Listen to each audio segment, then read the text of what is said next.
Hey everyone, really excited to chat about innovation and disruption and change with someone who's been in the digital trenches for a couple of decades. JJ, how are you? Very good, and you, and thanks for the invite, even. Well, thanks for being here. Really intrigued by what you and your team are up to at Raven. Maybe introduce yourself, the team, the mission, and the journey to the audience today. Absolutely. So my name is JJ De La Torre. I'm the CEO and founder of Raven. Raven is one of the few companies around the world solely specialized on business disruption and acceleration. What means that is like we help like high grow or scale up companies to actually achieve new revenue, achieve new growth using disruption as a methodology, disruption as a tool, and disruption as a way to actually create disruption on their own business. Well, you make it sound so straightforward. Of course, there's a lot of It is complexity not. there. It is not. And it's a much overused term, perhaps, digital transformation. But to tell you, what's the mix in terms of people and business and tech? How do we get, or how do you see getting transformation right? Well, maybe as you said, maybe we can start with some definitions, because usually people mix and confuse between digitalization, transformation, and disruption. So maybe just to clear the air between our listeners, or like what is what in these domains. Digitalization refers when you have a process and basically you use technology to make it more efficient.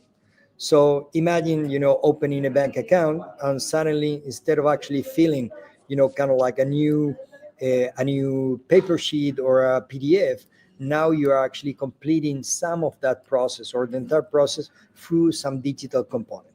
It can be an online form, it can be an app, it can be anything. That basically what it does, it doesn't change the process, but it makes it more efficient. I can do more with less. Then it comes transformation, whereas if we use the analogy of a transformer, it's like you have a robot that is a car that then gets transformed into a robot, a standing robot. And if you look very careful, you can trace each of the parts of the ending robot to the original car. It's a different component. It's a different body. It's a different have a different functionality, but still you can trace everything that is on the end result to the original form. So it's a transformation. And then you have disruption. Disruption basically means, kind of like you're going to be evolving to something that cannot be traceable to the original form, which means, in other words, is like you're changing, the process. You're questioning the process.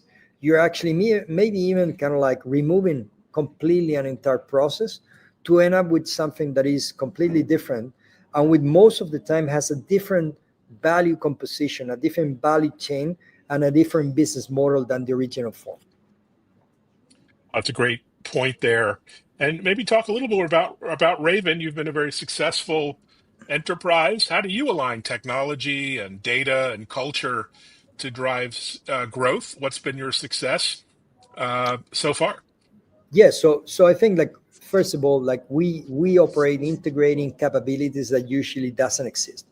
So a big problem that the services industry has is like you have people that think and they produce PowerPoint, then you have people that build and they ship products, and then you have people that actually sell product, which actually they deliver advertisement, basically ads. And these three groups doesn't talk much. These three groups doesn't integrate. And effectively, if you think what are the key metrics that each of them are kind of like handling, none of them really relates or connects with the metric that the business is looking. A business is looking for revenue, for growth. The guys that deliver PowerPoint, they give you a plan, but they're not accountable for the execution. And most of the time, they said that it was your poor execution what didn't deliver the plan. The people that actually do or build things, they sell you kind of like they sell you kind of like capabilities, they sell you kind of staff augmentation, they sell you people. So effectively they're a factory that will build whatever you're chipping in without actually taking care if what they're building actually is going to have a market or is going to be consumed, but they will chip something. And then the people that are at the end, that are the ones that are selling, supposedly selling, they will focus and concentrate the efforts in having a great advertisement, helping you to win awards like Effie Awards and this sort of award, helping you to actually be on the billboard, be in the Super Bowl and things that actually will make you very proud, but they will not commit to actually generate revenues. So it's a big misalignment in terms of what you are looking as a business owner or as a business manager to what the services industry is delivering. This is where Raven comes in with a complete end-to-end approach that encompasses everything and integrate everything. So what are the capabilities that we have? Everything that you need to actually think something and sell something. From business designer strategies to actually kind of like developers, architects, DevOps people, content creators, content animators, marketeers, growth hackers, etc. So everything that you need from ideation to actually putting something in the market. And this is why, we try to say, we think to build, we build to sell, and therefore we think to sell. Brilliant. Well, I worked for a company like yours maybe 30 years ago. It was a very interesting time in my career. Cambridge Consultants, it was called. It doesn't really exist in the same fashion anymore. It's part of one of the big 20 consultancies.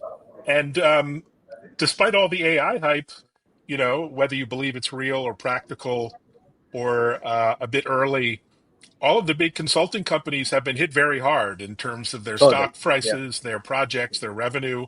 Many, even the greats, McKinsey is downsizing. What's behind that? What's behind the scenes, do you think, as a services company? Did they just get way ahead of their skis and throwing people at problems? I think what's happened is like the model is broken, as I just explained. Like Mhm. the biggest consulting companies, they thought for years that just because they throw smart people into problems, they would get the answers right. And Mm. what has been demonstrating one time after another time is like, smart people without relevant experience and without like market sensitivity might not create the best execution strategy or the best advice for a company, and this has been proven. The same happened with build side and the same will happen with the sell side. So again, it's not because you put smart people that you're going to get a smart answer or an answer that is going to move the needle for your company. And AI is one of those examples. Most companies think that because they are just throwing AI, things are going to get cheaper or going to get better, and it's not like that. We're looking AI from a different perspective. When everyone is talking about, reducing costs and using AI to make things more affordable, we're thinking about how AI can actually change the business model of a company, how you can use AI to build the next generation of revenue for a company. So we're not using AI or looking for AI on an isolated fashion. It's like saying, okay, how much I can reduce if I use AI to do development, to do advertisement, or even to do kind of like a PowerPoint presentation, but rather like the focus is like how AI can change my business plan or my business model. Oh, well said. And so, as we dive deeper into automation and AI and everything from coding to design to marketing, I mean, what human skills still matter the most, both for individual contributors and leaders? So I think human skills, which might looks very fancy or kind of like some rhetoric, but effectively what will happen is like, the only thing so far that AI is not going to be able to imitate is what you and me are doing right now, having a conversation, a human conversation. Probably if we load your experience and my experience, and we get two kind of like AIs that to talk, probably they will do a byproduct that is going to be quite nice. But this level of interaction, and if we connect that with physical interaction, like going to a physical store, having a coffee, having a chat, this is what is going to be irreplaceable, at least for the short term, midterm. For that midterm and short term, anything that reconnects humans, I think is going to be extremely valuable and is going to be an asset that companies need to look how to create, how to develop, and how to preserve. That's beyond automation. That's beyond actually cost reduction. That's beyond kind of like some optimization or some kind of like improvement in the daily tasks that you're doing. That's about reconnecting, humans in our most basic fashion, that is just, getting to know each other, throwing empathy to each other, and trying to solve problems together. Brilliant. And you wrote a book, Transformation Designed. What was the big idea behind the book? What were you trying to achieve? Give us some of the Well, themes, and also where can we buy it? yes. So first of all, you can buy it at Amazon or any kind of like massive Okay. public store. Like so, it's out there. We launched it in August. Has received amazing reviews. We're third, kind of like in kind of like the one of the kind of global books associations that ranks books and newly published book, and especially nonfiction books. Hmm. So the book is doing pretty well, and the book turns something that we see and we experience on a daily basis, that is design, into something that we can understand and we can use to create transformation. So in our daily life, we employ, we use, and we basically leverage design in every single thing that we do. Absolutely every single thing that we're doing is actually kind of like it has some sort of of design underneath. You talk about this chat that we're using, you talk about your phone, you talk about the spoon that you're using, the glass, anything that we're using has been designed. And what the book does is basically talks about, how design can be done with purpose, and how actually you can leverage design to generate transformation. So in other words, how you can create a transformation plan that can be designed in a way that actually is going to deliver results. And the book is also very handy because it's offer you a guide on how to take basically ideas into a blueprint that you can apply to your business, to your role, to your ideas, to actually generate kind of like a path of transformation that can be designed and therefore can be executed. And last but not least, I cannot draw into the likes of, IKEA, Walmart, Disney, that are very successful companies that have used design to infuse transformation or of their business models as examples of how actually you can apply this blueprint to something that it's real and has been delivered with tangible results. Brilliant. So I'm going to be heading to the Consumer Electronics Show, the big get together globally in Las Vegas, and everyone's going to be talking to about innovation, but 98% of the products there are probably not very innovative. So there are a lot of Well, companies that are um, talking innovation, but not really disrupting. What separates companies that like to market and talk from those who actually do? Well, I think that it comes from something that is very obvious, but I would say 99% of the companies don't do, which actually is, standing in the feet of your customer, Mm, understanding your customer for real, and designing for your customers and not from inside out. Uh, it has been proven that companies that focus on design has an ROI that it's exceed 200%. mm, Whereas 8 out of 10 projects that doesn't have a design component means have not put the customer at the center of the problem that they are solving. Therefore, they're coming from some hypothesis from, a manager or a bureaucrat or someone that is sitting at the company thinking on what the customer really wants, but without any actual insight. 8 out of 10 of those projects will fail. So it's super demonstrated, and this is not something from now. This is something demonstrated in the 80s when IBM started IBM Design, on the 90s, on the 2000s. It has been super well documented. Is how design, meaning putting at the center of your value proposition an actual problem that comes from a user, and then solving against that problem and against that user will deliver better result than actually just someone that is come up with an idea of something that can be developed and can be shipped. So this is the main headline. It's something that, again, it's for me very obvious. It's very obvious for the thousands of designers that have been trying to pave their way into large corporations and trying to advise CEOs and CXOs on the importance of design. Again, not understanding design as the an aesthetic component, like how we feel things or how we perceive things, but what is the intention that is behind something. Great point. So we're headed into 2026 in a few days. And then everyone at most companies begins thinking about reorgs and flattening the organization or streamlining or maybe downsizing. I mean, these are all things that companies think about, particularly the beginning of the year, but many of them really don't embrace change in a meaningful way. They're just sort of shuffling the seats and around the boardroom. Any advice for making meaningful change, meaningful transformations in a company that's maybe staid and kind of quiet and maybe adverse to change or transformation? I think any evolution requires a detachment. Mm, And the more successful you have been, the most difficult is to actually, infer, prepare, and develop the next wave of evolution that you're going to have.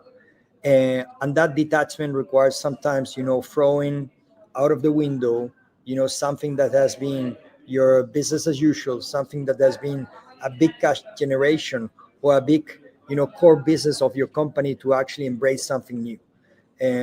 I love what Steve Jobs did at Apple. When they have the iPod, and iPod was the star product from Apple, and then suddenly he introduced the iPhone, which effectively in 6 months actually killed the entire category of the iPod. Everyone thought that it was crazy that he was actually throwing things for free. That was no intention and no rational to do it, but he saw something different, and I think that was a transformation, of the entire core business of Apple into a new category. I think that's an amazing example of detachment that a company can do. And to remind us of this, there is a book that I really like that is called How the Mighty Falls, that tell us the stories about BlackBerry, Kodak, Blockbuster, all these guys that they were, kind of like the main player in their category for years. And effectively, the story tells exactly the same for every single one. None of them was able to actually see the downfall that was coming. And when they were able to actually perceive it, it was already too late. And it was not a matter of changing the trajectory. None of them tried to change it. All of them tried to slow it down, which also show us kind of like a problem. And I think companies need to identify very clear what's happened with their core business, what's happened with their business model. And if you perceive that it's going to start, reducing in terms of their velocity, you need to start making changes. great advice. So for people listening, what are you up to in the new year? What initiatives, plans, events? What's on your mind at Raven? It's, by the way, for viewers, it's Raven dot Inc. INC. Correct. But yeah, what are you planning for next quarter? So for us, is pretty much, eating our own medicine. We need to continue changing. We need to continue evolving. Our business model is always evolving.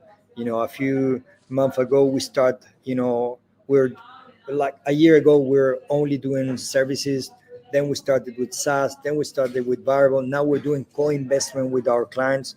And next year is going to be a year that we're going to be pushing very hard on co-investment and variables, which means that the ideas and the concepts that we want to take to the market, we want to invest in those things with our clients, and we want to fully commit with them with 100% variable into the outcomes that we're trying to predict. So that's a big change in our business model. I know that other services companies are not doing it. So also it's a way that will need to be somehow, kind of like paving the way to probably what the future of services is going to be, and partnering with the type of clients and customers that really wants to explore that area. Brilliant. And you have operations in South America, where you are now, in Yeah. Europe, So in Madrid, in the US. yeah, our headquarters is in Spain, and we have Okay. offices in Berlin, in the US, in Mexico, in Buenos Aires, in Colombia, and in Chile, where I'm right now. Well, it's about 20 degrees Fahrenheit here in Boston today, so I'm looking forward to a road trip. Maybe I'll see you at one of your warmer locations. Thanks so much, JJ, Let's hope so. for joining and sharing the vision and the mission. And thanks a lot for your time. Thank you. And thanks everyone for listening, watching. Also check out our TV show, Tech Impact TV on Bloomberg and Fox Business. Thanks everyone. Thanks, JJ.